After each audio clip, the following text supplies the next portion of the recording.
Pada video-video sebelumnya, kita sudah tahu bagaimana cara menentukan volume reaktor CSTR dan PFR menggunakan kurva Levenspiel.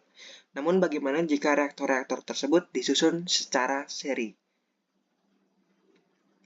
Nah, untuk itu kita perlu mendefinisikan dulu yang namanya konversi dalam konteks reaktor seri. Jadi di sini ada XI. X itu didefinisikan sebagai total mol A yang bereaksi pada titik I per mol A yang diinputkan pada reaktor yang pertama.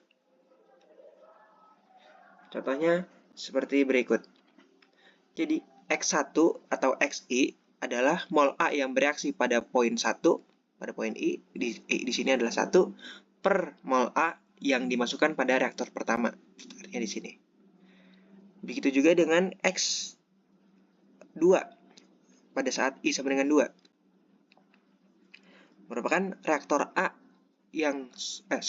merupakan mol A yang sudah bereaksi di titik I sama dengan 2 per mol A yang diinputkan pada reaktor pertama.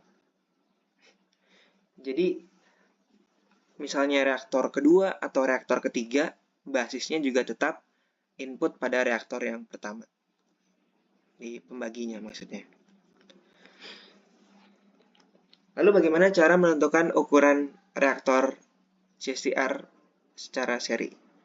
Pertama-tama tentu saja kita melakukan analisis neraca mol pada reaktor 1. Input dikurang output ditambah generasi sama dengan 0. Inputnya adalah FA0, outputnya adalah FA1. Generasinya adalah laju pembentukan spesi A pada reaktor 1 dikalikan dengan volume reaktor 1 sama dengan 0 karena steady state.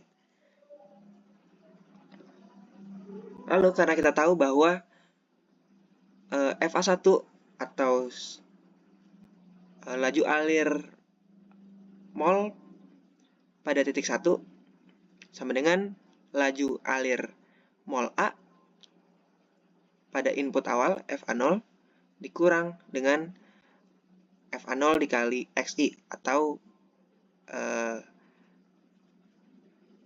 FA0 yang sudah bereaksi. Lalu kita substitusi nilai FA1 di sini ke dalam sini dan kita mendapatkan persamaan seperti berikut. Jadi adalah design equation untuk reaktor yang satu. Lalu bagaimana untuk reaktor yang kedua? Kita lakukan analisis neraca mol untuk reaktor yang kedua. Input dikurang output ditambah generasi sama dengan 0. Inputnya di sini adalah FA1 sebagai input pada reaktor 2. Dan outputnya adalah FA2. Tambah generasi dikalikan dengan volume reaktor yang kedua.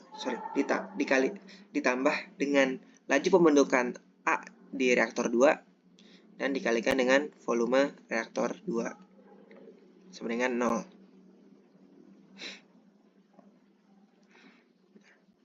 FA2 didefinisikan sebagai FA0 di sini dikurang dengan FA0 yang sudah bereaksi atau FA0 dikalikan dengan X2.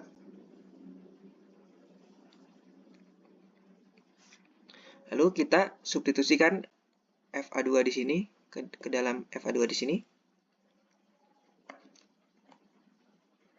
Dan kita rearrange, kita mendapatkan design equation untuk reaktor yang kedua. Dan berikut adalah luas area pada kurva Levenspiel plotnya. Jadi di sini adalah CSTR1 dan sini adalah CSTR2. Kita lihat bahwa konversinya di sini X1-nya 0,4 ya, dikalikan dengan FA0-nya.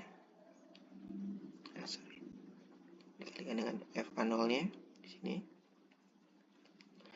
Dan ini di reaktor 2 konversinya dia minta 0,8 di sini.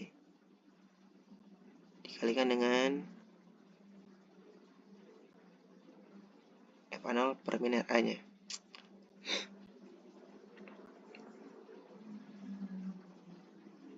Begitu. Namun karena di sini kita sebelumnya sudah mendapatkan konversi A sebesar 0,4, maka kita hanya perlu boxnya itu di sini. Jadi kita buat boxnya yang 2 di sini.